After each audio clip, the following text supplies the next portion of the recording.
இதுக்கப்புறமும் பாருங்க கிருஷ்ணா அடித்த கூத்து 1 2 இல்லை, அதையே பார்த்துட்டு வரேன் இருக்கான்ல குந்தி அம்மாவை. குந்தியை போய் பார்த்தான், அவருடைய அரண்மனைக்கு போகிறான்.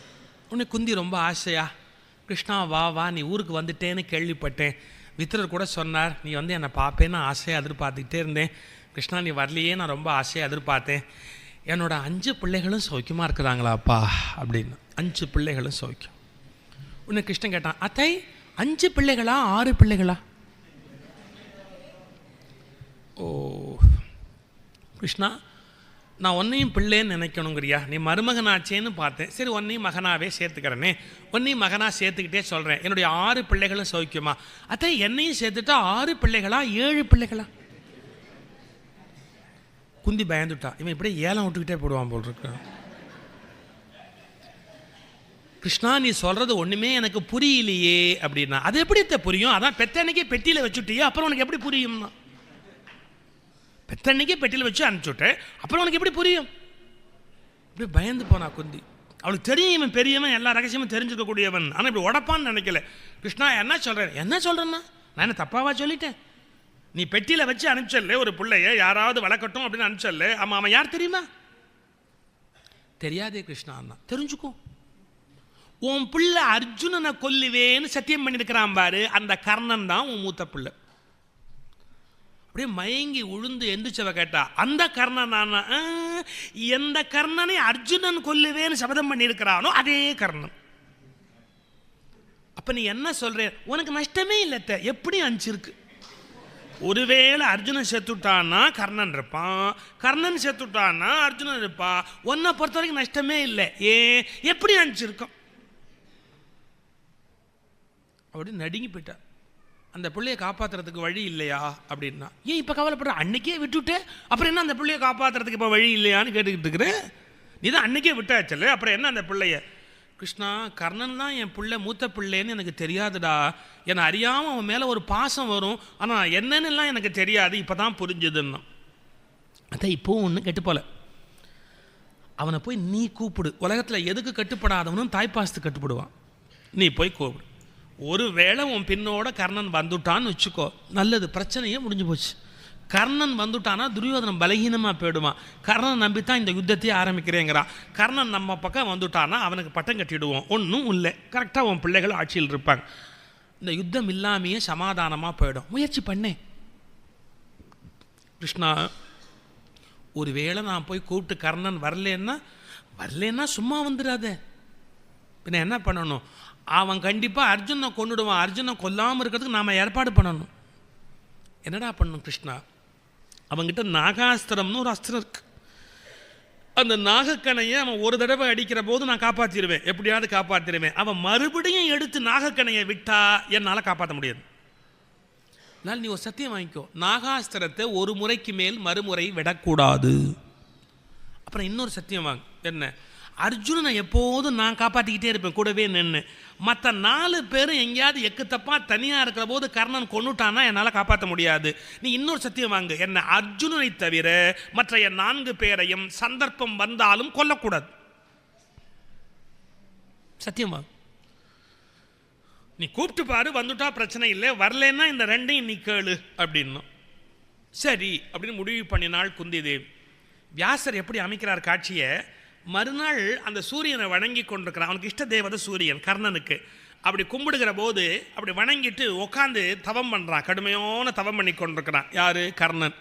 அப்போ குந்தி பார்க்க போனாலாம். வியாசர் அப்படி சொல்வார் கதையை. போகிற போது அவளால் அந்த வெயிலில் நிற்க முடியல குந்தி தேவியால். அவள் என்ன பண்ணியிருக்கா, உடம்பில் இருக்கிற அந்த பட்டுப்புடவை இருக்கு இல்லையா, அவருடைய புடவை, அதை எடுத்து தன்னுடைய தலையையும் மூடிட்டு, இந்த புள்ள கர்ணன் இங்கே உட்காந்துருக்கான் இல்லையா தவம் பண்ணிட்டு, அவனையும் இப்படி இழுத்து இப்படி மூடினாலாம், அவன் மேலே வெயில் படக்கூடாது அப்படின்னு இப்படி இழுத்து மூடினாலாம். இந்த பெண்கள்லாம் இப்படி புடவை இப்படி எடுத்து இப்படி தலையை மூடிக்குவாங்க வெயில் படுகிற காலத்தில், அது மாதிரி அந்த பிள்ளைக்கும் சேர்த்து இப்படி மூடினாலாம். இது வியாசருடைய அழகான காட்சி. இப்படி சொல்லிட்டு வியாசர் சொன்னார், சூரியனுக்கும் கர்ணனுக்கும் இடையில ஒரு மரப்ப துணியில உண்டு பண்ணினாலாம். ஏன்?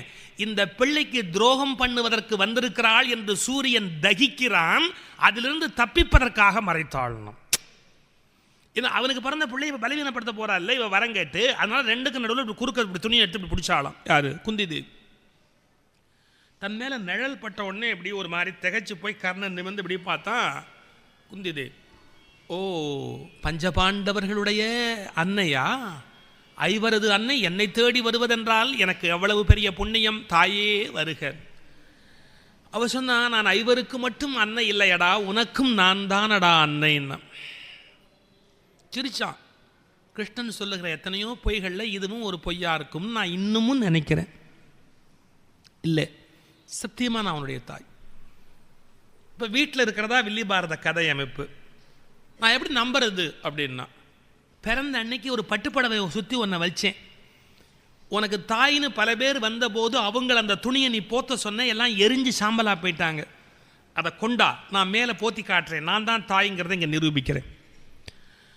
அம்மா, இது வரைக்கும் வந்து எரிஞ்சு போனவங்க பணத்துக்கும் பொருளுக்கும் ஆசைப்பட்டாங்க, எரிஞ்சு சாம்பலாக போயிட்டாங்க. ஒருவேளை நீ அம்மாவா இல்லாமல் அந்த துணியை போத்தி நீ எரிஞ்சுட்டேன்னா பாண்டவருடைய தாயாரை நான் எரிச்சுட்டேன்னு பழி வரும். வேண்டாம், இந்த விஷ பரீட்சை வேண்டாம், நான் உங்களை மதிக்கிறேன், உங்களை வணங்குறேன், தாய்க்கு சமமாகவே நினைக்கிறேன், ஆனால் அம்மானு இங்கே தயவு செய்து என்கிட்ட சொல்லாது. அடே, இது பொய்யா இருந்தா தானே நான் எரியறதுக்கு வாய்ப்பு இருக்குது. சத்தியமாக நான் தாண்டா உன்னுடைய தாய், உன்னை பெற்று நான் பெட்டியில் வச்சு அனுப்பிச்சேன், நீ அந்த துணியை எடுத்துட்டு வா அப்படின்னு. போய் துணியை கொண்டு வந்தான். அதை மேலே உடுத்தி கொண்டாள் குந்தி தேவி. எரியலை. அப்போ தான் அவனுக்கு தெரிஞ்சது சாட்சாத் இவன் நம்முடைய தாயார் அப்படின்னு. அப்படியே காலில் விழுந்தான், கதறி அழுதான். அவள் எடுத்து அப்படியே மகனை இறுக தழுவினாள். வில்லிபுத்திர ஆழ்வார் ஒரே வார்த்தை சொன்னார், அன்றைக்கு ஊறாத பால் அமிழ்து இன்றைக்கு ஊறிற்றுனர். இதை விட தாய்மையை வேற என்ன சொல்ல முடியும்? அப்போ பயத்தில் விட்டா போறன்னு பிள்ளைய விட்டா தாய்மை அவளுக்கு இல்லை. இப்போ அப்படி இல்லையா, அன்றைக்கு ஊறாத அந்த பால் அமிர்தம் இன்றைக்கு ஊறிற்றான். அவன் அதை அருந்துவான் போல் தாயினுடைய நெஞ்சிலே தலை வைத்து அப்படியே சாஞ்சிருக்கிறான் நீண்ட நேரம். அந்த கண்ணீரை தொடச்சி விட்டா தாய் குந்தி தேவி. மகனே, நீ மூத்த பிள்ளடா, நீ தாண்டா அந்த ராஜ்யத்துக்கு சொந்தக்காரன். நீ ஒரு காரியம் பண்ணே, நீ வந்துட்டா உனக்கு ராஜ்யத்தை கொடுத்துட்டு நாங்கள்லாம் நிம்மதியாக இருக்கலாம், சண்டையை நிறுத்தி உள்ளா. நீ வந்துடே, உனக்கு ராஜ்யத்தை நான் கொடுக்க சொல்கிறேன் தருமன்ட்ட சொல்லி. அம்மா, நீ சொல்கிறதெல்லாம் நியாயம்தான், நான் மூத்தவன் எல்லாம் சொல்கிறதெல்லாம் நியாயம்தான். ஆனால் நீ பெத்த என்னை வளர்த்தியா? அன்பில்லாமல் என்னை பெட்டியில் வச்சு விட்டுட்டியம்மா. பெற்ற நீர் மகவு அன்பில்லாமையோ அப்படின்னு நான் பாருங்க, அந்த முகம் வாடிச்சு. தாயா இருக்கம்மா, இவ்வளோ காலத்துக்கு அப்புறம் வந்திருக்கோம், பைய குத்தி காட்டுறானே அப்படின்னு உடனே மாற்றிட்டான். பெற்ற நீர் மகவு அன்பு இல்லாமைன்னு சொன்னவன், அன்பு இல்லாமையோ அன்றி பெரும் பழி நானையோ விடுத்தீர். அதை எப்படியோ எடுத்துக்கலாம், உங்களுக்கு வெக்கமாக இருக்கலாம், இல்லை நாணமாக இருக்கலாம், இல்லை இது வெளியே தெரிய வேண்டாம்னு நினச்சிருக்கலாம். சரி, இப்போ போய் அதெல்லாம் பேசி என்ன பண்ண? பெற்ற நீர் மகவு அன்பிலாமையோ அன்றி பெரும் பழி நானையோ விடுத்தீர். அற்றை நாள் தொடங்கி என்னை அரசுமாக்கி ஆதரித்து கொற்றமா மகுடம் புனைந்து கூட உண்டு. அம்மா, எனக்கு கிரீடம் கொடுத்தாம்மா, எனக்கு அரண்மனை கொடுத்தாம்மா, எனக்கு சாப்பாடு போட்டாம்மா. அடுத்த வார்த்தை, சாப்பாடு போட்டது பெருசில்லை, என்னோட சேர்ந்து உட்காந்து சாப்பிட்ருக்காம்மா. என்ன வித்தியாசம்? சாப்பாடு போட்டால் கீழே வச்சுருக்கோன்னு அர்த்தம், சேர்ந்து உட்காந்து சாப்பிட்டா தான் கௌரவம்னு அர்த்தம். வாங்க சாப்பிட்லாம், அதெல்லாம் கௌரவம். நம்ம பண்ணையிலேருந்து ஒருத்தர் அவனுக்கு சாப்பாடு போடு அப்படின்னா அது கீழ்பட்சம். வா சேர்ந்து சாப்பிட்லாம், அது அன்பு. என்னோட துரியோதனன் சேர்ந்து சாப்பிட்ருக்கிறானே ஒழிய ஒரு நாள் கூட சாப்பாடு போடுன்னு என்னை விட்டதில்லையே, கூட உண்டு. இதை விட பாரத வெண்பா அப்படின்னு ஒரு நூல் இருக்குது. அதில் ஒரு காட்சி சொல்கிறார் பாருங்க. பாரதம் பாடிய பெருந்தேவனார் வெண்பால சொல்கிறாரு, அதாவது துரியோதனனும் கர்ணனும் எவ்வளவு நெருங்கிய நண்பர்கள் அப்படிங்கிறதுக்கு அடையாளம். இப்போ பாருங்களேன், இப்படி உட்காந்து சாப்பிட்டுக்கிட்டு இருப்பானா கர்ணன். துரியோதனன் வந்தான்னா அப்படி ஏறி அந்த டேபிளில் உட்காந்துக்குவான். யாருடைய எச்சிலும் அவன் சாப்பிட மாட்டான். அதை விட கொடுமை என்னன்னா, அவன் எச்சிலையும் அவன் சாப்பிட மாட்டான். இப்போது நான் இந்த பால் குடித்தேன், திரும்பி மிச்சம் இருந்தால் நான் தானே குடிப்பேன். இல்லைங்க, இது எச்சிலாக போச்சு, எடுத்துன்னு போங்கன்னா. இது என்ன இவருக்குன்னா வந்த வாழ்வு? ஒரு தடவை குடிச்சுட்டு எச்சிலாக இருக்க எடுத்துன்னு போன்றாரு. சொல்லுமா இல்லையா உலகம்? துரியோதனன் அப்படி தான் சொல்லுவான்.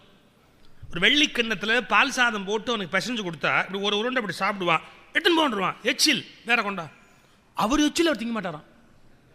அப்போ எவ்வளவு டம்பம் துரியோதனுக்கு. அது சொல்கிறான் பாருங்க, தன் எச்சில் தான் உண்ணா தகைமையாளன், தன் எச்சில் தான் உண்ணா தகைமையாளன். அப்படிப்பட்ட துரியோதனன் கர்ணன் வீட்டுக்கு வந்தா என் எச்சில் தான் உண்பான். போதுமா நட்பு?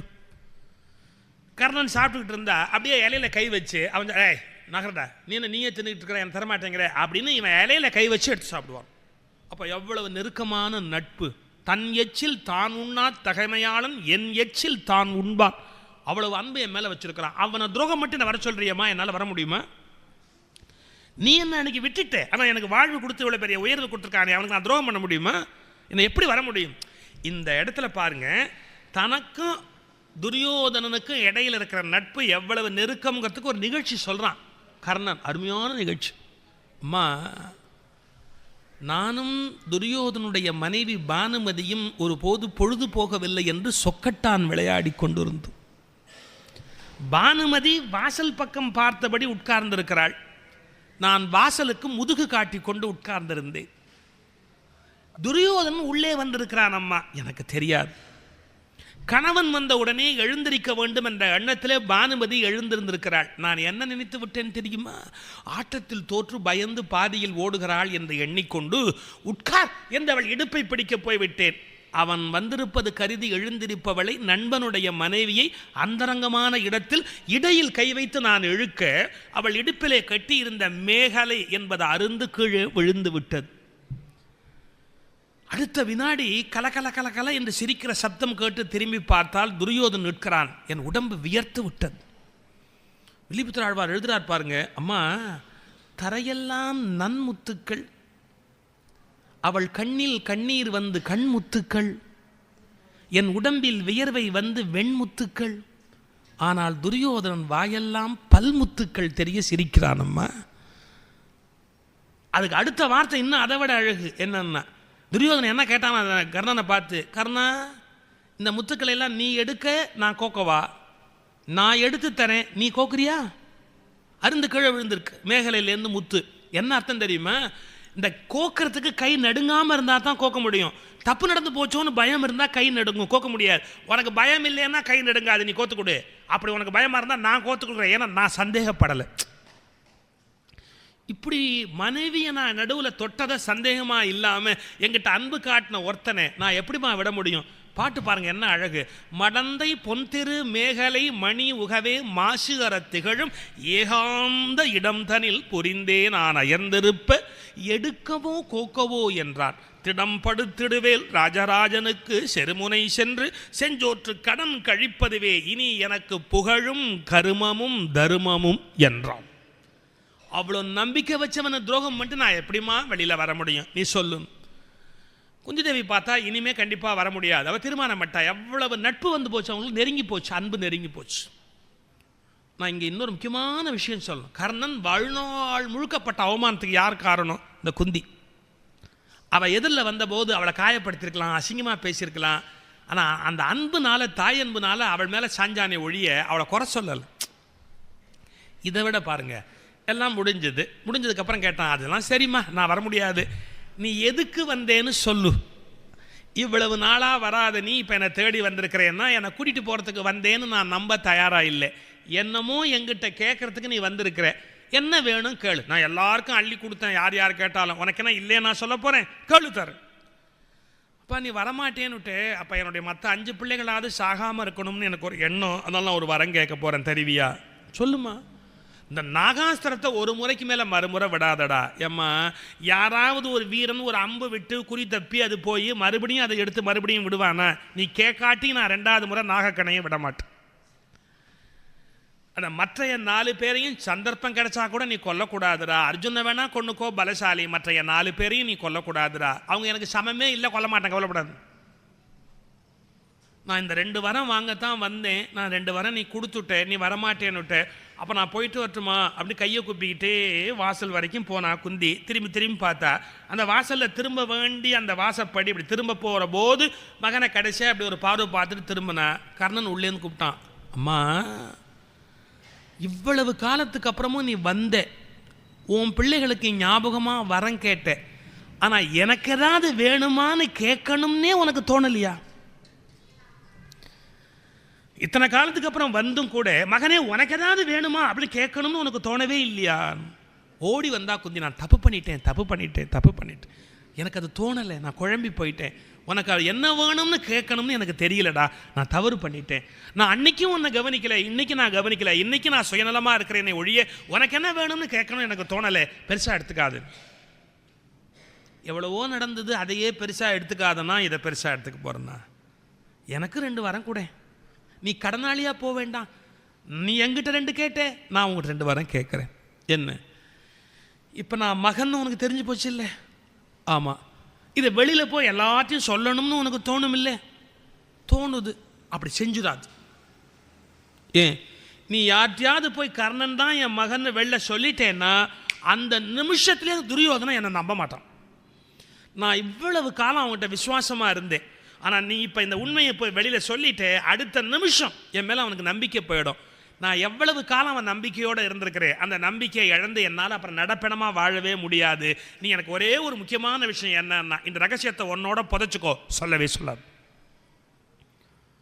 அப்போ என்ன சொல்ல வேண்டான்னு சொல்கிறியா அப்படின்னா, அதுக்காக சொல்லாமையே இருந்துடாத. அப்போ நான் எப்போ சொல்லணும்? நான் சாகிற போது அம்மானு கதறிக்கிட்டு கீழே விழுவேன். அப்போ மடியில் எடுத்து போட்டுக்கிட்டு ஊரறிய அந்த ரகசியத்தை சொல்லி அழு. நான் சாகிற போது தெரியட்டும் உலகத்து. ஏன்னா நிச்சயமாக அவனுக்கு தெரிஞ்சு போச்சு, வெற்றி பெற போவது நாம் அல்ல, தர்மம் தான் வெற்றி பெறும். நாம் வெற்றி பெற முடியாதுன்னு அவனுக்கு தெரியும். அதனால் அவன் சொல்கிறான் பாருங்க, அம்மா இந்த சந்தர்ப்பத்தில் துரியோதனனுக்கு இந்த செய்தி தெரியக்கூடாது. நீ ராஜ்யம் தரேங்கிற, நான் வாங்கினா யார்கிட்ட கொடுக்கணும்? துரியோதனத்தை கொண்டு போய் கொடுக்கணும். ஏன்னா எனக்கு பெரியமா அவன் தான், என்னை பொறுத்த வரைக்கும் வாழ்நாளில் எந்த விஷயத்துலையுமே. அதனால துரியோதனன் நான் கொடுத்து வாழ்ந்தான்னு இருக்கவே கூடாது. எனவே நான் அவனுக்கும் கொடுக்க முடியாது. செய்தி வெளியே தெரிஞ்சுட்டா என்னை நம்ப மாட்டான். அதனால் நான் மரணம் அடைகிற வரையில் இந்த செய்தியை வெளியில் சொல்லாது. ரொம்ப அருமையான இடம் மகாபாரதம், ரொம்ப ரொம்ப ரொம்ப அழகான இடம். ஆனால் மரண தருவாயில் நீ சொல்லாமே இருந்துட்டேன்னா இந்த ரகசியம் புதஞ்சு போயிடும். அப்போ நீ அம்மா நான் அழுகிற போது என்னை வெளியில் சொல்லி கதறி அழு. இங்கே தான் நான் ஒரு விஷயம் சொல்ல விரும்புகிறேன். கண்டிப்பாக தன் அவமானத்துக்கு காரணமாக இருந்த ஒருத்தர் அதை ஒத்துக்கொள்ளுகிற போது உலகத்துக்கு சொல்லணும்னு தான் நம்ம நினைப்பமே ஒழிய மறைக்கிறதுக்கு நினைக்க மாட்டோம். ஒரு உதாரணம் சொல்கிறேன். நான் யாரோ ஒருத்தர் வீட்டுக்கு போகிறேன், அவருடைய குழந்தைய என் மடியில் கொடுக்குறாரு. சந்தோஷம்னு அந்த குழந்தைய ஆசீர்வாதம் பண்ணி வாழ்ச்சி விட்டு குழந்தைய கொடுத்துட்டு நான் திரும்பி வந்துட்டேன். நான் வந்ததுக்கப்புறம் தான் பார்க்குறாங்க, குழந்தை கழுத்தில் செயின் காணும். ஆனால் அவங்களுக்கு முழுசாக என் மேலே சார்ஜ் சொல்ல முடியாது, அவர் தான் எடுத்தார்னு சொல்ல முடியாது. நம்ம ஸ்டேட்டஸ் வேறு, நம்ம லெவல் வேறு, நம்முடைய இயல்பு வேறு. அப்போ உங்களுக்கு ஒரு தயக்கம் இருக்குது. ஆனால் குழந்தைய கொடுக்கறதுக்கு முன்னாடி செயின் இருந்திருக்கு. என்கிட்டேருந்து அவங்க குழந்தைய வாங்கி கொஞ்சம் கழிச்சு தான் பார்க்குறாங்க, செயின் இல்லை. அப்போ நடுவில் எடுத்தது நான் மட்டும்தான். அவங்க சும்மா இல்லாமல் அன்றைக்கி சுயேஷன் வந்திருந்தார், குழந்தைய கையில் கொடுத்தோம், குழந்தையெல்லாம் ஆசீர்வாதம் பண்ணார். ஆனால் ஒரு புரட்டு போனதுக்கப்புறம் தான் பார்த்தோம் குழந்தை கழுத்தில் செயின் காணும். எல்லோரும் என்ன நினைப்பாங்க? ஓஹோ, அவருக்கு இப்படி ஒரு வேலை இருக்கோ. இது அப்படி இப்படி சுற்றி சுற்றி சுற்றி எங்கெங்கேயோ நியூஸ் போய் நமக்கு ஒருத்தர் ஃபோன் பண்ணி சொல்கிறார், உங்களை பற்றி அவங்க என்ன சொல்லிட்டு இருக்காங்க தெரியுமா? என்ன இந்த மாதிரி நீங்கள் போனீங்களா, அவங்க வீட்டில் குழந்தை எடுத்தீங்களா, அப்புறம் செயின் காணுமா, ஆனால் நீங்கள் தான் காரணம்னு அவங்க சொல்லலையா, ஆனால் அதுக்கு முன்னாடி இருந்து தான் அப்புறமா இல்லையா, அப்படி தான் அவங்க சொல்கிறாங்களான்னு. எனக்கு எவ்வளோ கோபமாக இருக்கும். என்னடா அது, ஏன்டா அந்த வீட்டுக்கு போய் அந்த குழந்தைய எடுத்தோம், வேண்டாத வேலை தானே பண்ணிட்டோம். நமக்கு ஒரு வருத்தம் வருது. ஒரு 10 பேர் 100 பேர் 200 பேர் 300 பேர் 400 பேருக்கு அவங்க சொல்லி முடிச்சிட்டாங்க. இல்லை, இதெல்லாம் நடந்து ஒரு 2 வாரம் கழித்து அவங்க வீட்டில் நான் உட்காந்துட்டு எந்திரிச்சு போன அந்த சோஃபாவை நகர்த்தி அவங்க பெருக்கிறாங்க. அன்றைக்கி தான் சில பேர் மாதத்துக்கு ஒருத்தர் தான் பெருக்குவான். நகர்த்து நான் பாருங்கள், கீழே செயின் கிடச்சிருச்சு. அது எடுக்கும்போது விழுந்திருக்கு, அப்படியே கீழே கிடந்து போச்சு. அது சுத்தம் பண்ணுற வீடே கிடையாது, அப்படியே இருந்து போச்சு. ஒரு 2 மாதம் கழித்து சோஃபாவை நகர்த்துற போது அந்த செயின் கிடச்சி. நாம் இப்படி தெரியாதனமாக சொல்லிவிட்டோமே அப்படின்னு அவங்களே ரொம்ப வருத்தப்பட்டு நம்ம வீட்டுக்கு ஒரு சின்ன விஷயம் பெருசாக நீங்கள் எடுத்துக்கூடாது, நாங்கள் ஏதோ ஒரு இதில் சொன்னால் அது எப்படியோ அப்படி இப்படி ஒரு மாதிரி தப்பாக ஜனங்கள்லாம் சொல்லிட்டாங்க, ஆனால் குழந்தை செயின் கிடச்சிருச்சு, எங்கள் மனசு கேட்கலை, ஆனால் அவங்ககிட்ட ஒரு வார்த்தை மன்னிப்பு கேட்டு சொல்லிட்டு போகலாம் அப்படின்னு வந்தோம். நான் என்ன சொல்லுவேன் உடனே, எத்தனை பேர்ட்ட நீ சொல்லியிருப்ப இது வரைக்கும்? 300 பேர் சொல்லியிருப்பியா? ஆமாம், 300 பேருக்கு ஃபோன் பண்ணு. தப்பு என்னது அவரது இல்லை, தப்பு அவரது இல்லை, 3 பேருக்கு சொல்லு. முடிஞ்சால் பேப்பர்லேயே ஒரு விளம்பரம் கொடு. ஏன் நீ சொன்னதை கேட்டு அதை எங்கெங்கே போச்சோ யாருக்கு தெரியும்? இப்போ நம்மளை காப்பாற்றிக்க நினைப்போமா இல்லையா? வாழ்க்கையில் நாம் ஒரு விஷயத்தில் அவமானப்பட்டுட்டோம்னா அந்த அவமானத்துக்கு யார் காரணமாக இருக்கிறாங்களோ அவங்க மன்னிப்பு கேட்குற போது எல்லாருக்கும் இது தெரியணும்னு நினைப்போமா இல்லையா? இப்போ கர்ணனுடைய நிலைமையில் நாம் இருந்திருந்தோன்னு வச்சுங்க, குந்தி தேவி இப்படி மகனே என்னை மன்னிச்சுக்கோண்ணா, கொஞ்சம் இரு, தினத்தந்தி நிருபரை கூப்பிடுறேன், பேக் பேஜ் பெரிய விளம்பரம் போட்டுருவோம். என்னன்னா, இதனால் யாவருக்கும் தெரிவிக்கப்படுவது, நான் சின்ன வயதில் தவறு செய்து பெற்ற பிள்ளை கர்ணன், வணக்கம், நன்றி, குந்தி. ஒரு விளம்பரம் கொடு. எங்கே அவமானப்பட்டிருக்காங்க, அவன் பட்ட அவமானம் கொஞ்சமா நஞ்சமா, எத்தனை அவமானம், எத்தனை தலை குனிவு, எல்லா இடத்தையும் தலையை குனிஞ்சிருக்கிறான். அவனுக்கு அந்த கோபம் வருமா வராதா, யோசிக்கணுமா இல்லையா அந்த இடத்துல? ஆனால் அவன் சொல்கிறான் பாருங்க, வெளியில் சொல்லாதே நான் பாருங்க, டாப். ஏன்? அதான் பெருந்தன்மை, கர்ணனுடைய பெருந்தன்மை. ஒரு வரலாறு உண்டு. ஒரு ராஜாட்ட ஒரு வித்வான் பாடி பரிசு வாங்கிறதுக்காக போனாருங்க. போய் பாடினார், நல்லா பாடினார். அந்த ராஜா கேட்டால் உனக்கு என்ன பரிசு வேணும்னார். ஒன்றும் வேணாம், நீ என் கூட வரணும், நீ குளிக்கிற குளத்துக்கு நீ வந்து நிற்கணும், நான் அந்த குளத்தில் கை காலெலாம் கழுவுவேன், அதை நீ வேடிக்கை பார்க்கணும்னா ராஜாவை. ராஜா பார்த்தா நட்டுக்கிட்டு கழிந்து போச்சா, நான் முத்து மாலை, வைர நெக்லஸ் எது வேணாலும் தர்றேன் அப்படின்னு பாராட்டினேன். அதெல்லாம் ஒன்றும் வேணாம், நீ குளிக்கிற குளத்தில் வந்து நான் கையை காலெல்லாம் கழுவேன் வந்து பாருன்றானே. சரி என்ன பண்ண முடியும், நீ கேட்டதை தரேன்னு சொல்லிட்டேன்னு ராஜா அங்கேருந்து மெனக்கட்ட எல்லாம் வந்து, இவன் இதாண்டா நான் குளிக்கிற குளம் அப்படின்னா அதில் இறங்கி தண்ணி எடுத்து வாயெல்லாம் கொப்பிடிச்சு ஒரே கொனஸ்டா பண்ணுறான். அந்த குளத்துக்கு காவல்காரனை கூப்பிட்டு, பார்த்துக்கோ, நல்லா பார்த்துக்கோ, அது பார், நான் தான் இங்கே எல்லாம் கை காலெல்லாம் கழுவி துப்பிக்கிட்டு இருக்கேன், ராஜா வேடிக்கை பார்த்துக்கிட்டு இருக்கா, நீ பார்த்துக்கோன்னு. ராஜாவுக்கு ஒன்றும் புரியல, என்னடா நடந்ததுன்னா. அது இவன் வரும்போது என்ன இருக்குது, ராஜா குளிக்கிற குளம்னு தெரியாமல் இறங்கி கை காலை கழுவி இப்படி வாய் கொப்பளிக்க போனான். காவல்காரன் புடதியில் வச்சான். வச்சிட்டு ஒரு வார்த்தை சொல்லிட்டான், என்ன, ஏதோ நான் பார்த்ததால நீ உயிரோட தப்பிச்ச, இதுவே ராஜா பார்த்துருந்தாருன்னா உன் தலையே போயிருக்கும்ட்டான். இப்போ அதனால ராஜாவை பார்க்க வச்சு அதையே செஞ்சு என் தலை போகலேன்னு நிரூபிக்கணும். அவன் என்னெல்லாமோ பறித்து கொடுக்குறேன்னா அதெல்லாம் ஒன்றும் வேணாம் அப்படின்ட்டு இதை நிறைவேற்றிட்டு வீட்டுக்கு வந்துட்டான்.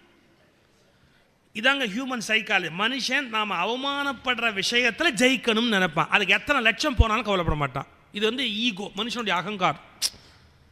இப்போ யோசிச்சு பாருங்க, எப்படிப்பட்ட ஒரு வாய்ப்பு கிடைச்சிருக்கு இவனுக்கு. ஆனால் அவன் அப்போ கூட அதை விட்டு கொடுக்குறான் பாருங்க. இந்த விட்டு கொடுக்கறதான் பெருந்தன்மையோட உச்சி.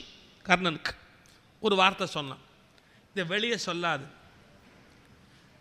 மைவரும் கடற்பார் அனைத்தும் எனக்கே வழங்குவர், வழங்கில் யான் அது என் கைவரும் துணைவன் தனக்கு அல்லால் வழங்கேன், கடைப்பிடி கருமம் இது என்றான். இதை தயவுசெய்து நீ வெளில சொல்லாது, நீ காப்பாற்ற வேண்டிய விஷயம் சொல்லாது. அது மட்டுமல்ல, கடைசியில் நீ இப்படி எடுத்து அழு, என்ன பிள்ளைன்னு சொல்லி அழு அப்படின்னு வரம் வாங்கினா குந்தி தேவி அந்த இடத்த விட்டு புறப்பட்டு.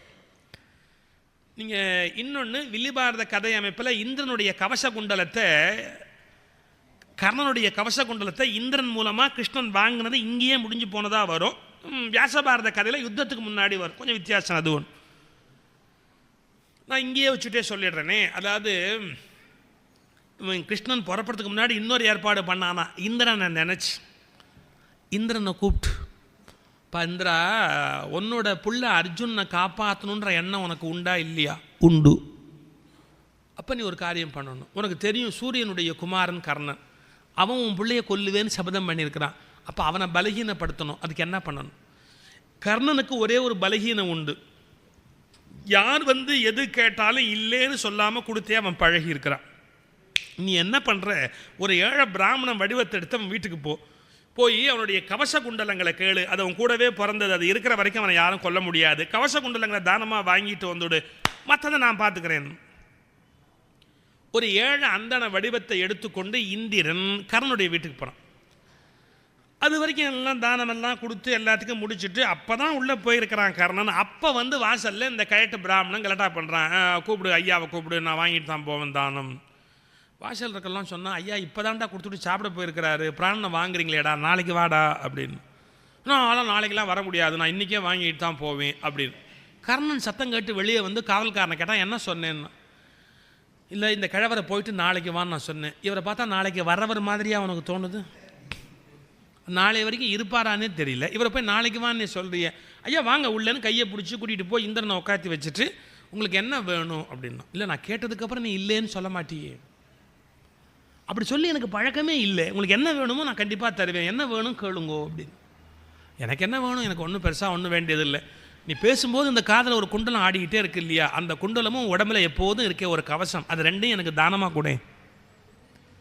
ஒரு வினாடி யோசிச்சா, இப்போ நாம் கர்ணன் நிலையில் இருந்தோன்னு வச்சுங்க, ஒரு ஏழை பிராமணன் வந்து கவச குண்டலத்தை கேட்டால் என்ன கேட்போம், ஏய் உனக்கு எதுக்குப்பா அதெல்லாம், நீ என்ன போர்க்களத்துக்காக போக போகிற, எங்கேயாவது அடகு வச்சு 5 பத்து சாப்பிட போறியா, அதுக்கு நேரம் 5 பத்து வாங்கிட்டே போ, இதெல்லாம் கைட்டு உனக்கு என்ன போகுது, உனக்கு தேவையில்லாதெல்லாம் எதுக்கு கேட்குறேன்னு நம்ம கேட்டிருப்போம். ஆனால் அவனுக்கு அந்த குணம் இல்லை. தர்றேன்னா தர்றேன் தான், மறுப்பே கிடையாது, இல்லைன்னு சொல்லி அவனுக்கு வழக்கமே கிடையாது. நான் தர்றேன், ஆனால் அதுக்கு முன்னாடி என்னோடய இஷ்ட தெய்வம் யார், சூரியன், சூரியனை நினச்சிட்டு கொடுக்கணும் அப்படின்னு உள்ளே போய் சூரியன் ஒரு வினாடி தொழுகை பண்ணிவிட்டு இந்த கவச குண்டத்தை கொடுக்கணும்னு நினைக்கிறான் பாருங்க. சூரியன் உள்ளேருந்து ஒரு வாக்கு கொடுத்தான், கொடுத்துடாது. வந்திருக்கிறவன் யாருன்னு உனக்கு தெரியாது. அவன் ஏழை பிராமணன் இல்லை, அவன் இந்திரன். ஏன்னா இந்திரனுக்கு அவன் பிள்ளையை காப்பாற்றணும்னு ஆசை இருந்தா சூரியனுக்கு அவன் பிள்ளையை காப்பாற்றணும்னு ஆசை இருக்காதா? நீ நாடு முழுக்கவே பிரச்சனை அதுதானே. சூரியனுக்கு அவர் பிள்ளையை காப்பாற்றணுன்ற ஆசை எவ்வளோ இருக்கு. நீங்கள் கேட்டுக்கொண்டிருப்பது மகாபாரதம்.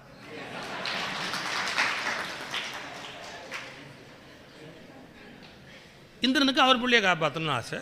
எப்படி சரியா வருமா? இந்த உள்ளேருந்து குரல் கொடுத்துட்டாரு. அவர் எப்படி குரல் கொடுத்துட்டாரு? அப்பா வந்திருக்கவன் யார் தெரியுமா? ஏழை பிராமணன் இல்லடா, இந்திரன். உன்னை பலகீனப்படுத்துறதுக்காக வந்திருக்கிறான். அது கோஷங்களுக்கு இப்போ கொடுத்துட்டேன்னா இப்போ அவ்வளோதான், உனக்கு பலம் போயிடும் அப்படின்னு. ஆனால் பாருங்க, ஒரு ஆச்சரியம் கர்ணனுடைய குணம். இந்திரனா?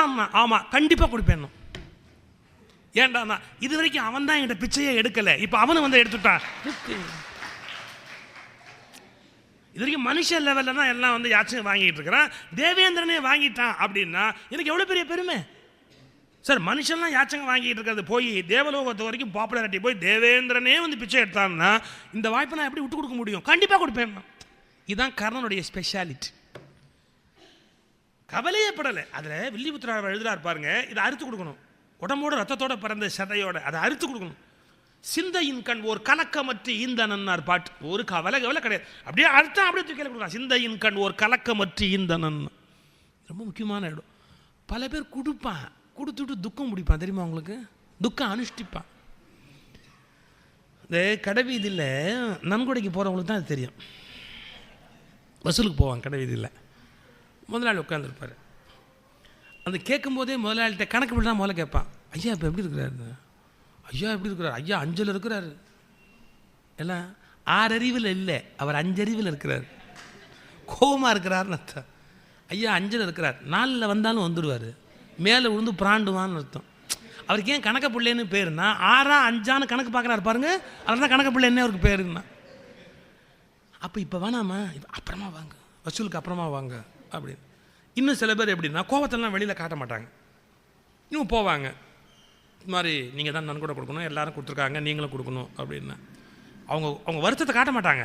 ஆனால் என்ன பண்ணுவாங்க, சரி ஒரு 500 ரூபாய் எழுதிக்கோங்க, இந்த 500 ரூபாய் எழுதிக்கோங்க ஒரு போதே முகம் வாடிடும். ஒரு 500 ரூபாய் எழுதிக்க, இல்லை எழுதிக்காங்கன்னா அப்புறம் மறுபடியும் நாங்கள் எப்படி வர முடியும், இதுக்கு திருப்பி வர முடியும், கொடுத்துட்டிங்கன்னா கொடுக்கணுமா? சரி, இப்போ இந்த உங்களுக்கு ஒரு 500 ரூபா கொடுத்தேன், வாங்க எல்லாம் போயிட்டு வாங்க, நம்ம அனுப்பிச்சிடுவார். அவன் அந்தாண்ட போன உடனே அப்படியே துக்கமாக உட்காந்துருப்பார். யாராவது வருவாங்க, என்ன ஆச்சுன்னு. என்ன ஆச்சா? வசூலுக்கு வந்தாங்க, நான் கூட கொடுக்குறதாவே இல்லை, கறந்துட்டு போயிட்டாங்க. கறந்துட்டு போயிட்டாங்கன்னு என்ன அர்த்தம்? தான் ஒரு எருமை மாடுன்னு அவனே ஒத்துக்கிறான். நான் கொடுக்குறதா இல்லை, 2 பேர் கை காலை பிடிச்சான், பர்ஸை ஒருத்தன் உருவிட்டான், கறந்துட்டான். கறந்துட்டு போயிட்டாங்களாம். கொஞ்சம் யோசிக்கணும். கொடுத்தவன் துக்கமாக தானே உட்காந்துருக்கான் உலகத்தில், கறந்துட்டு போயிட்டான்ப்பா, என்ன பண்ணுறது? 500 ரூபா வாங்கிட்டு போயிட்டாங்க.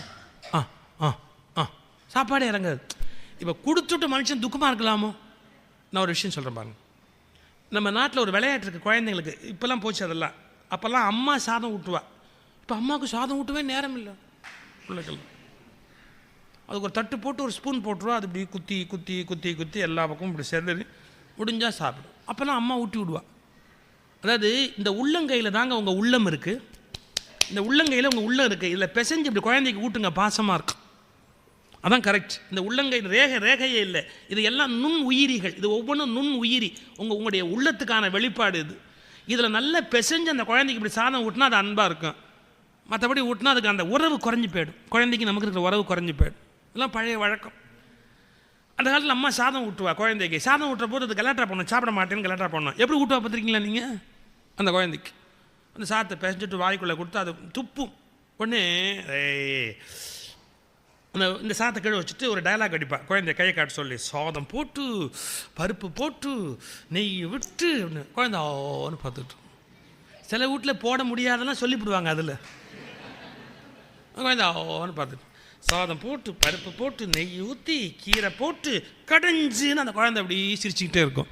கடைஞ்சி அப்புறம் இந்த 5 விரலையும் மடக்குவாங்க. அதோ அந்த மாமாவுக்கு கொஞ்சம், அதோ அந்த தாத்தாவுக்கு கொஞ்சம். எவன்லாம் தப்பாக வேடிக்கை பார்க்குறான் அந்த தாத்தா வைக்கிற வேண்டியது. அதோ அந்த தாத்தாவுக்கு கொஞ்சம், ஊரில் இருக்கிற சித்திக்கு கொஞ்சம்.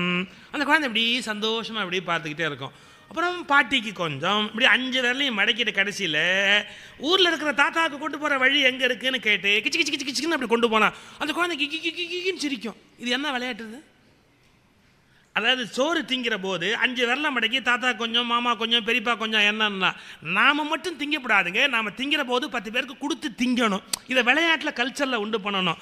அதை விட முக்கியம் என்னன்னா கொடுத்துட்டா துக்கம் வரும், வராமல் சிரிக்கிறதுக்கு பழகணும். அதுக்கு தான் ஒன்று கிச்சு கிச்சு மூட்டு சிரிக்க வச்சு கொடுத்துட்டா சிரிக்கணும் அப்படிங்கிற பழக்கத்தை விளையாட்டில் வச்சான்.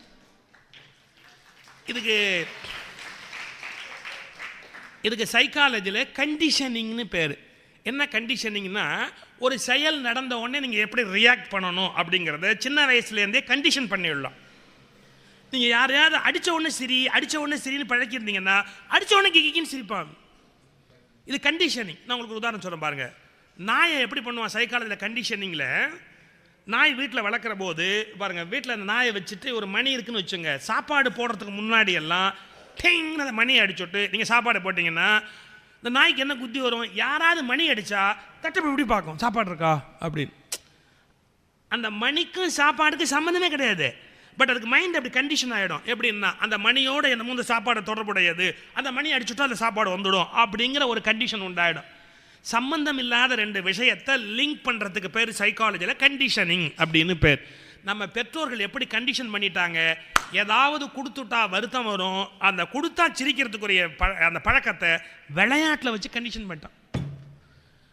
இப்போ இதுதான் கர்ணனுடைய சிறப்பு. கொடுக்கறது பெருசு இல்லை, கொடுத்துட்டு அவன் சந்தோஷமாக இருப்பான். சிந்தையின் கண் ஓர் கலக்கமற்று இந்தனன். இதை விட வியாசர் சொல்கிறாரு, அவன் தானம் பண்ணிட்டு என்ன பண்ணுவானா, தானம் வாங்கிட்டு போகிறவங்கள வாசல் வரைக்கும் கொண்டு போய் விடுவான். தானம் வாங்கணும் பலர் வாசல் வரைக்கும் விட மாட்டான். சரி வாங்க அப்படின்ட்டு, இனிமேல் அந்த ஆள் வந்தால் இல்லைன்னு சொல்லப்பா. இது வேறு பெரிய அவஸ்தையாக இருக்குது. இல்லை நீயே ஏதாவது கொடுத்து அனுப்பு, உள்ளெல்லாம் வந்து காப்பி இப்பெல்லாம் கொடுத்துட்டு எதுக்கு இது வேண்டாத அவஸ்தை. மனுஷனுடைய இயல்பு அது. ஆனால் அவன் எப்படின்னா வாசல் வரைக்கும் வழி அனுப்புவானா. அதை விட பெருமை கர்ணனுக்கு என்னன்னா, மறுபடியும் எப்போ வேணும்னாலும் வாங்குவோம்பானா. இப்படிலாம் பார்க்க முடியுமா? மறுபடியும் எப்போ வேணாலும் வாங்க, அடிக்கடி நீங்கள் வாங்க அப்படி. இந்த மாதிரி ஒரு மனுஷனை உலகத்தில் பார்க்க முடியாது. சிந்தையின் கண் ஒரு கலக்கமற்று இந்தனன். இந்த இந்திரன் பார்த்தா இந்த இந்த சொதன்னு வெட்டின மாம்சத்தோடு அதை அப்படியே வாங்கிட்டு சொன்னால் டக்குன்னு இந்திரனுங்கிற விஷயம் தெரிஞ்சு போச்சு. அதை வந்து இவன் எப்படி உணர்ந்துக்கிட்டான், வந்திருக்கிறவன் நிச்சயமாக மனுஷன் இல்லை, இந்திரன் உள்ளன்னு சொல்லிடுச்சு இல்லையா. அவன் புரிந்து கொண்டேன்ற அர்த்தத்தில் பேசினான் கர்ணன். உடனே அவனுக்கு வெக்கமாக போச்சு. அவன் உடனே, நான் உனக்கு ஏதாவது கொடுக்கணும், நான் உனக்கு ஒரு சக்தி ஆயுதம்னு ஒரு ஆயுதம் தரேன், இதை என் புள்ள மேலே மட்டும் பயன்படுத்தாது, அர்ஜுன் மேலே மட்டும் பயன்படுத்தாது, மற்ற யார் மேலே வேணாலும், அவனுக்கு பீமஞ்சத்தை விட கவலை கிடையாது, அவன் எப்பேற்பட்ட ஆள் பாரு, மற்ற யார் மேலே வேணாலும் பயன்படுத்து, என் புள்ள மேலே மட்டும் இதை பயன்படுத்திடாது அப்படின்னு பதிலுக்கு அவன் ஒரு சக்தி ஆயுதம்னு ஒரு ஆயுதத்தை கொடுத்துட்டு அந்த இடத்த விட்டு இந்திரன் மறைந்து போகிறான். இப்படி கண்ணன் தூது மட்டும் உரிய காரியத்தை பண்ணலை. எப்படியெல்லாம் எதிரியை பலகீனப்படுத்தணுமோ எல்லாம் பண்ணி முடிச்சாச்சு. இதெல்லாம் முடிந்ததற்கு பிற்பாடு அவன் திரும்பி இங்கேருந்து போய் பாண்டவர்களிடத்துல செய்தியை சொன்னான். அந்த செய்தியை சொன்ன உடனே அவன் திருந்துவதற்கு வழி இல்லை, அதனால் யுத்தத்தை தொடங்குவதை தவிர வேறு வழி இல்லைன்னு தீர்மானமாகி யுத்தம் தொடங்குவது அப்படின்னு தீர்மானமாச்சு. இவங்க ஆள்களை எல்லாம் சேர்த்து கொண்டு பெரும் படை திரட்டி இருக்கிறான், அவன் ஆளெல்லாம் சேர்த்து கொண்டு பெரும் படை திரட்டி வச்சிருக்கிறான். இந்த இவ்வளவு பெரிய படையும் இவர்கள் துரியோதனாதிகளுடைய பக்கத்தில் 11 அக்ரோனி சேனை, தருமனுடைய பக்கத்தில் 7 அக்ரோனி சேனை. அப்போவே நீங்கள் நியூமரிக்கல் ஸ்ட்ரென்த் அப்படின்னு எண்ணிக்கையை எடுத்து பார்த்தீங்கன்னா துரியோதனம் பக்கம் தான் ஜாஸ்தி. ஒருவேளை எலெக்ஷன் வச்சுருந்தா துரியோதனன் தான் ஜெயிச்சிருப்பான். ஏன்னா நியூமரிக்கல் ஸ்ட்ரென்த் அவனுக்கு தான் ஜாஸ்தி. நம்பர் ஆஃப் பர்சன்ஸ் அவன் பின்னாடி, நம்பர் காத்திங்கன்னா இவன் கம்மி, இவன் 5 பேர் தான், இவன் பின்னாடியும் 7 அக்ரோனி தான், அவன் 100 பேர், அவனுக்கு பின்னாடி 11 அக்ரோனி. இதுலேருந்து என்ன தெரியுதுன்னா அயோக்கியர்கள் தான் பெரிய கூட்டத்தை திரட்டவே முடியும்ட்டான், அவங்கவுங்க பின்னாடி பெரிய கூட்டத்தை திரட்டிட்டார்ட்டான். மற்றதெல்லாம் கம்மியாக தான் இருக்கும், ஒன்றும் பண்ண முடியாது. ஆனால் அன்றைக்கே சொல்கிறான், உலகம் என்பது உயர்ந்தோர் மேற்றே அப்படின்ட்டான். இப்போ நீங்கள் என்னதான் ஒரு சொற்பொழிவுக்கு உயர விட்டால் கூட என்ன, ஒரு 500 பேர் 1000 பேர், மதுரையில் ஒரு சொற்பொழிவு பண்ண ராமாயணம், ஒரு வரலாறு தான் அது. வந்து ஒரு ஏசி ஹால், அது ரொம்ப வெளியிலெல்லாம் நின்று டிவி வச்சு கொட்டகை போட்டு, அது ஹிந்து பேப்பரை ரிப்போர்ட்டே பண்ணியிருந்தான், இந்த ஹிஸ்ட்ரி ஆஃப் மெஜுரா இது ஒரு பெரிய விஷயம் அப்படின்னு. என்ன உயிரை கொடுத்து ஒரு சொற்பொழிவுக்கு பண்ணாலும் அவ்வளோதான் பண்ண முடியும், ஏன்னா அது அறிவுபூர்வமான சமாச்சாரம். அதுவே ஒரு சினிமாக்காரம்மா வந்து டான்ஸ் ஆடட்டும், 1,00,000 பேர் மரத்து மேலே தான் ஏறி உட்காந்துக்கிறான், ஏறி உட்காந்து அப்படிங்கிறான். என்ன கண்டு என்னத்தை வேரிட் பண்ண தெரியாது. அப்போ எதுக்கு உலகம் அதிகமாக சேரும்னா, கூட்டம் அதிகமாக ரொம்ப பெருசாக சேரும்னு சொன்னாலே அது அறிவுக்கு பயன்படாத, நியாயத்துக்கு ஒத்து வராத விஷயம்னா பெரும் கூட்டம். ரொம்ப உயர்ந்த விஷயம்னு சொன்னால் very few, only very few. அதான் சொன்னால் உலகம் என்பது உயர்ந்தோர் மேற்று. எப்பவும் எண்ணிக்கை நியூமரிக்கல் ஸ்ட்ரெங்க் நல்லதுக்கு கம்மியாக இருக்கும். நான் அதனால தான் நான் அடிக்கடி என்ன வற்புறுத்துறேன், நல்லவர்கள் குறைவாக இருக்கிறதால, கெட்டவர்கள் எண்ணிக்கை அதிகமாக இருக்கிறதால, நல்லவர்கள் வில் பவரில் ஸ்ட்ராங்காக இருந்தால் தான் ஜெயிக்க முடியும். இவங்களாம் இவ்வளோ ஜாஸ்தியாக இருக்கிறாங்களோ அவங்க என்ன பண்ணுவாங்களோன்னு பயப்பட ஆரம்பித்தோம், நம்ம கதை அதோ கதையாக போய்டும். இப்போ 7 அக்ரோனி 11 அக்ரோனி 2 பக்கமும் சேனை வகுத்து நிற்கிது. இதுக்கு முன்னாடி என்னன்னா, இது வந்து வில்லிபாரத்தில் மட்டும் ஒரு கதை வரும். ஆளையும் நாளையும் கிருஷ்ணன் மாற்றினான்னு ஒரு வரலாறு, அது ஒரு அருமையான வரலாறு. யுத்தம் தொடங்கிறதுக்கு முன்னாடி பலி கொடுத்து தொடங்கணும். அரவான் அப்படிங்கிற நாக கன்னிகையினுடைய மகன், அர்ஜுனனுக்கு நாகக்கன்னிகை மூலமாக பிறந்தவன் ஒரு வரலாறு, பீமனுடைய மகன் ஒரு வரலாறு. இது ஒரு கன்ஃபியூசிங் வரலாறு, அரவானுடைய வரலாறு. அந்த அரவான் அப்படிங்கிறவன் பாண்டவர் பக்கத்தில் இருக்கிறான், ஆனால் அவன் பலிக்கு உரியவன். சில பேரை பலி கொடுத்தா ரொம்ப பெரிய வெற்றி இருக்கும்பாங்க, அந்த பலிக்குரிய லட்சணங்கள் உடையவன் அரவான். இந்த அரவானை பலி கொடுத்துட்டா ஜெயிக்கலாம்னு நாளும் நேரமும் குறித்து கொடுக்கணும். யார் கொடுக்குறான்னு தெரியுமா வேலை? இந்த வேலையை யார் கொடுத்தா தெரியுமா? சகாதேவன் தான் துரியோதனுக்கு குறித்து கொடுத்துட்டான். இந்த மாதிரி எங்கேயாவது கிறுக்குத்தனம் உண்டா? ஏன்னா அவன் ஜோதிடத்தில் வல்லவன் சகாதேவன். தருமன் முதல்ல கேட்கல, துரியோதனன் முதல்ல வந்தான், நான் யுத்தத்தை ஆரம்பிக்க போகிறேன், நீ இந்த ஜோசியத்தில் ரொம்ப கெட்டிக்காரன், நான் எப்போ ஆரம்பித்தா ஜெயிக்கலாம்னு சொல்லு, நேரம் குறிச்சு கொடு எனக்கு, நான் எப்போ யுத்தத்தை ஆரம்பிக்கலாம் நேரம் குறிச்சு கொடு, நான் என்ன பண்ணி யுத்தத்தை ஆரம்பிக்கணும். டக்குன்னு சொல்லிட்டான் சகாதேவன். 4 நேரம் எல்லாம் குறிச்சான். இந்த அமாவாசை நீ இப்படி பலி கொடுத்தேன்னா, அரவானை பலி கொடுத்தேன்னா கண்டிப்பாக உனக்கு வெற்றி உண்டாகும் அப்படின்ட்டான். சகாதேவன் சொன்னானே ஒழிய இந்த விஷயத்தை தருமன்ட்டையும் சொல்லலை. ஏன்னா அந்த காலத்து தொழில் நேர்மைன்னு பேர். எனக்கு ஒரு வித்தை தெரியும்னா என் காலில் கையில் வந்து ஒருத்தர் கேட்டாச்சுன்னா என் வித்தைக்கு தான் நான் சின்சியராக இருக்கணுமே ஒழிய உறவு கிரவெல்லாம் அப்புறம் முக்கியம், நாமளே தோற்று போவோம்னா கூட அது இல்லை. ஜோசியத்துலலாம் அவ்வளவு நேர்மையான அவ்வளோ உன்னதமான பண்பாளர்கள் அவங்க கையில் அந்த கலை இருந்த காலம் அது. இப்போ என்னன்னா 100 ரூபா கூட கொடுத்தா ஒரு மாதிரி சொல்கிறேன், அப்புறம் ஒரு 100 ரூபா கொடுத்தா ஒரு மாதிரி சொல்கிறேன். நான் எல்லாரையும் சொல்ல, சில பேர் அப்படி இருக்கிறாங்க. இன்னொரு பெரிய ரகசியம் சொல்கிறேன் பாருங்க, ஜோசியர்கள்ட்ட சில பேர்ட்ட ஒரு கெட்ட குணம் என்னென்னா, மனைவி போய் ஜோசியம் பார்த்தா புருஷனை பற்றி திட்டிடுவா. ஏதோம்மா உங்கள் யோகத்தில் வண்டி ஓடுது, உங்கள் வீட்டுக்காரருக்கு ஒன்றுமே இல்லை, ஏதோ உங்கள் ஜாதகம் யோகமாக இருக்குது பலமாக இருக்குது அதனால குடும்பம் நடந்துக்கிட்டே இருக்குது. உங்கள் ஜாதகம் இல்லாமல் வேறு யாராவது வந்திருந்தால் இந்நேரம் அவர் மசானத்துக்கே போயிருப்பார். உங்கள் தாலி பாக்கியம் அவரை காப்பாற்றிக்கிட்டு இருக்கு, ஆனால் அதுதான் உங்களை பாடாப்படுத்துதுன்றான். இது இருமல் தும்மல் எல்லாம் அவனால தான் முடிவு பண்ணிக்க மனசுக்குள்ள, வெளியிலையும் சொல்லாது. அதான் அவனே சொல்லிட்டானே. இப்போ இவ ஜாதகத்தை கொண்டு போகிறபோது இப்படி சொல்லிட்டானா, அவன் கொண்டு போய் காட்டுவான் பாருங்க ஜாதகத்தை, அப்போ அடிப்பான் பாருங்க. ஒன்றுன்னா உங்களுக்கு ஒன்று வாச்சிருக்குது, சுடுகாட்டிலேருந்து ஒன்று வந்து சேர்ந்துருக்கு, நீங்கள் அப்படி இப்படி ஓடி கீடி எல்லாம் சம்பாதிக்கிறீங்க, அதை ஒழிக்கிறதுக்குன்னே ஒன்று இருக்கு. ஏதோ உங்கள் வீட்டில் 5-10 மிஞ்சுது அப்படின்னா அது உங்கள் ஜாதக பலம். அதை பாருங்கள், உங்களுக்கு வாச்சிருக்கு, அது எல்லாத்தையும் ஒன்றும் இல்லை, எல்லாத்தையும் ஒழிக்கிறதுக்குனே வந்திருக்கு. ஏதோ உங்கள் உழைப்பு உங்களுக்கு மிச்சம், என்ன பண்ணுவீங்க நீங்கள்? குறை காலத்தையும் ஓட்டுங்கன்றுவா. இவன் சம்சாரத்தை பார்க்குற போது நம்மளை ஒழிக்கிறதுக்குனே வந்திருக்கு. அவள் சொல்லுவா, ஏதோ என் பலத்தால் தான் இவர் உயிரோடு இருக்காரு, என் பலத்தால் தான் உயிரோடு இருக்கிறார். நீங்கள் இன்றைக்கி ஒரு ரகசியம் தெரிஞ்சுங்க, இனிமேல் எந்த ஜோசியரை பார்க்குறதா இருந்தாலும் புருஷன் முன்னாடி சேர்ந்து போய் பாருங்கள், அப்போ தான் அவங்க அடக்கி வாசிப்பாங்க, கரெக்டாக வாசிப்பாங்க. பாருங்கள், மணி கூட ஆமாங்குது. நம்ம ஆளுக்கு தெரிய மாதிரி பொண்டாட்டியை விட்டுட்டு புருஷன் போய் ஜோசியம் பார்க்குறான், புருஷனை விட்டுட்டு பொண்டாட்டி போய் ஜோசியம் பார்க்குறா, எக்கு தப்பாக சொல்லிவிடுறாங்க. அந்த கால நேர்மை, தொழில் நேர்மை. சகாதேவன் ஆளு நேரம் எல்லாம் குறித்து கொடுத்துட்டான், அமாவாசை அன்னைக்கு பலி கொடுத்தா எல்லாம் சக்ஸஸ் அப்படி. இதுக்கப்புறம் இவங்க மீட்டிங் நடக்குது, யார்? பாண்டவர்கள் மீட்டிங். அப்போ கிருஷ்ணன் பாருங்கள் எவ்வளோ பெரிய ட்ராமான். யுத்தமெல்லாம் தொடங்க வேண்டியதுதான், ஆனால் நாம் யுத்தத்தை தொடங்குறதா இருந்தால் யுத்தத்துக்கு ஒரு நல்ல பலி கொடுக்கணும். அப்படி பலி கொடுக்குறதா இருந்தால் ரொம்ப லட்சணங்களெல்லாம் உடைய சிறந்த ஒருத்தர் தான் பலி கொடுக்கணும். அப்படிங்க பலி கொடுக்குறதா இருந்தால் யாரை கொடுக்க முடியும்? ரொம்ப சிறந்ததுன்னு சொன்னால் இங்கே நான் அப்படி இருக்கிறேன், என்ன வேணால் பலி கொடுக்கலாம், எல்லா தகுதியும் உண்டு, பலிக்குரியது. என்னை விட்டுட்டா அரவானை கொடுக்கலாம். ஆனால் ஏன் அரவானை கொடுக்கறது? அரவான் நம்ம கொடுக்க முடியாது இல்லையா? அரவான் உன்னை பலி கொடுக்க முடியாது இல்லையா? ஏன்னா அவன் ஆமாட்டான்ட்டு அவங்ககிட்ட பலியாகிறேன்னு வாக்கு கொடுத்துட்டான் அவன். அது இவனுக்கு தெரியும் இல்லையான்னு சொல்கிறான். அரவான் நம்ம கொடுக்கலாம், ஆனால் அரவானை கொடுக்க முடியாது. ஏன்னா அது ஏங்கிறது அரவானுக்கு மட்டும் தெரியும் இல்லையா? அரவான் உன்னால் பலியாக முடியாது, அப்போ நான் தான் பலியாகணும், என்ன வேணால் நீங்களாம் வெட்டிக்கோங்க. கிருஷ்ணனை யாராவது வெட்டுவாங்களா? உடனே அவங்க சொன்னாங்க, கிருஷ்ணா இது என்ன அக்கிரமமாக இருக்குது, உன்னை வெட்டிட்டு நாங்கள் எதுக்கு யுத்தம் நடத்தணும்? அப்படி யுத்தமே தேவையில்லை, யுத்தமே இல்லாமல் பதவியே இல்லாமல் இருந்தாலும் இருப்போம், கிருஷ்ணா உன்னை வெட்ட மாட்டோம். அப்போ அரவானை தான் வெட்டணும். அவனை வெட்டலாமா கேளுங்க. அவன் மெதுவாக இருந்துச்சான், என்னை வெட்ட முடியாது, ஏன்னா நான் ஏற்கனவே அவனுக்கு வெட்டுப்படதா சத்தியம் பண்ணிட்டேன். ஓஹோ, அப்போ என்ன தான் வெட்டணும்? அப்போ என்ன பண்ணுறது? கிருஷ்ணா உன்னை வெட்ட முடியாது, அரவானை வெட்டுங்க. அதான் அவன் மாட்டேங்கிறானே. அப்போ என்ன பண்ணலாம்? நீ என்னைக்கு பலியாகிறதா சொல்லியிருக்கிறேன்? அவன் அமாவாசை கணக்கு பார்த்து இத்தனை இன்னைக்கு வருது அமாவாசை, அதனால் நான் அன்றைக்கி தான் பலியாகிறதா சொல்லியிருக்கேன். அப்படியா? உன்னை முதல் நாளே நாங்கள் வெட்டிட்டா? நீ அன்னைக்கு அவனுக்கு வெட்டுப்படதா சொல்லியிருக்கிற, அதுக்கு முதல் நாளே உனக்கு நாங்கள் வெட்டிட்டோம்னு வச்சுக்கோ. அப்போ என்ன ஆகிடுது? கணக்குப்படி அது அன்னைக்கு அமாவாசையில் நாங்கள் வெட்டிட்டு போகிறோம். அப்படி வெட்டியாச்சுன்னு சொன்னால் என்ன ஆகும்?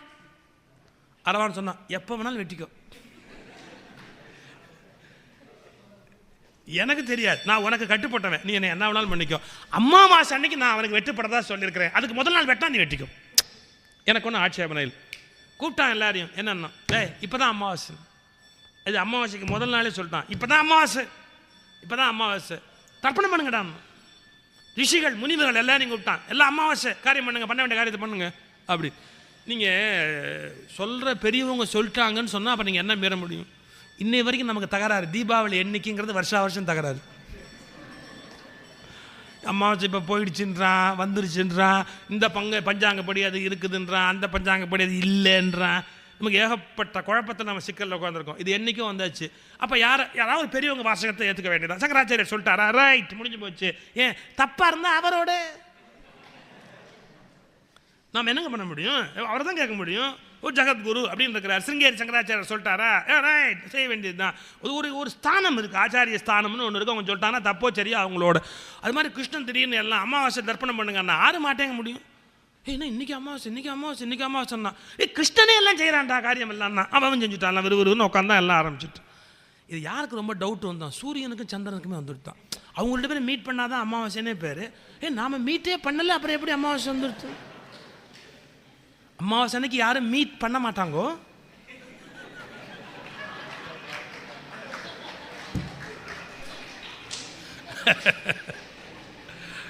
சூரியனும் சந்திரன் ஆச்சரியமாக பார்த்தா, என்ன அட்டா நாம் மீட் பண்ணாமல் எப்படி அமாவாசை வந்து? ரெண்டு பேரும் ஒருத்தனை குச்சி பேசிக்கிட்டு கிருஷ்ணன் தான் இந்த ஆரம்பித்து வச்சானாமேன்னு சூரியனும் சந்திரன் அங்கேருந்து நேராக புறப்பட்டு கிருஷ்ணன்ட்ட வந்து, கிருஷ்ணா அது எப்படி அமாவாசை அன்னைக்கு கணக்கு பண்ணி இன்றைக்கி அமாவாசை வராதுன்னா. அப்போ தான் கிருஷ்ணன் கேட்டான், அமாவாசைன்னா என்னடான்னா? அது சூரியனும் சந்திரனும் சந்திச்சா இப்போ என்ன வாழுது? நீங்கள் சந்திச்சாச்சு, ஆஹா அப்படின்னா நாளும் மாறி போச்சு. அன்னைக்கு முதல் நாளே இவனை வச்சாச்சு, அரவானையும் வெட்டியாச்சு. அந்த நாளையும் ஆளையும் மாற்றி களப்பலிக்கு ஏற்பாடு செய்தான். ஆனால் அரவான் சாக்கலை. அவன் இந்த யுத்தத்தை பார்க்கணும்னு வேண்டினான்னு இன்றைக்கி அரவான் பண்டிகைன்னு ஒன்று பெருசாக கொண்டாடுவாங்க. அது என்ன வரலாறுன்னு கேட்டிங்கன்னா, அரவானுக்கு அப்போ யாருக்கா தாலி கட்டணும், அரவான் இல்லையா? அப்போது அந்த ஆணும் அல்லாத பெண்ணும் அல்லாத ஒரு அலி அவர்களை எடுத்து தாலி கட்டி அந்த வாழ்க்கை வாழ்ந்ததுக்கு அடையாளமாக அவனுக்கு இருக்கட்டும் அப்படின்னு ஒரு சடங்கு உண்டாயிட்டுன்னு பழைய வரலாறு. அரவானுக்கு தான் அவங்க வாழ்க்கப்பட்டார்கள் அப்படின்னு. இன்றைக்கி தான் அரவான் பண்டிகையை மற்ற எல்லாரையும் விட அவர்கள் ரொம்ப விமர்சையாக கொண்டாடுவார்கள், அரவானுடைய பண்டிகை அப்படின்னு. அந்த அரவான் குற்றுயிரும் கொலையுரமாக அப்படியே கிடக்கிறான். அங்கே இருந்த அந்த யுத்தம் முழுக்க பார்க்கும்படியாக ஏற்பாடாயிட்டு. இப்படி நாளையும் ஆளையும் மாற்றி யுத்தத்தை தொடங்கணும். அந்த யுத்த களத்தில் எல்லாம் அணிவகுத்து நிற்கிறார்கள். அப்படி அணிவகுத்து நிற்கிற போது பகவத்கீதை தொடங்குக.